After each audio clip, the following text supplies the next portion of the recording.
Ni wakili sehemu ya mawakili wanaomsaidia utafiti Mheshimiwa Tundu Lissu.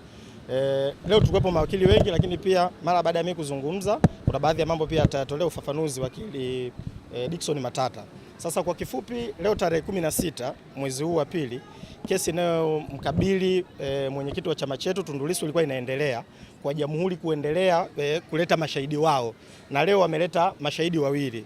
Sasa kabla peana mrejesho feedback ya nini kimeendelea mahakamani, leo pia kuna jambo limetokea kwenye mifumo yetu ya mahakama. Kuna maombi petition namba 22482 ya mwaka 2025 kati ya petitioner kwamba mpeleka maombi anaitwa Godfrey Mjuni Martin Basisingohe dhidi ya mwanasheria mkuu wa serikali AG na mwendesha mashtaka mkuu wa serikali.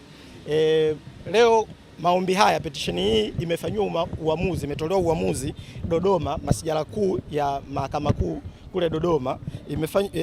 Umetolewa uamuzi na majaji watatu ambao ni Jaji Fahamu, Jaji Chuma na Jaji Kamana. Sasa tumeamua tuwapeni taarifa ya uamuzi huu kwa sababu kwa namna moja ama nyingine unahusiana sana na kesi hii inayoendelea ya mwenyekiti. Kwenye maombi haya hukumu ya mahakama kuu imekitangaza kifungu cha 194 kifungu cha kutoka kwenye sheria ya mwenendo wa makosa ya jinai kwa maana ya Criminal Procedure Act sura ya 20 kama ilivyofanywa marejeo mwaka 2023.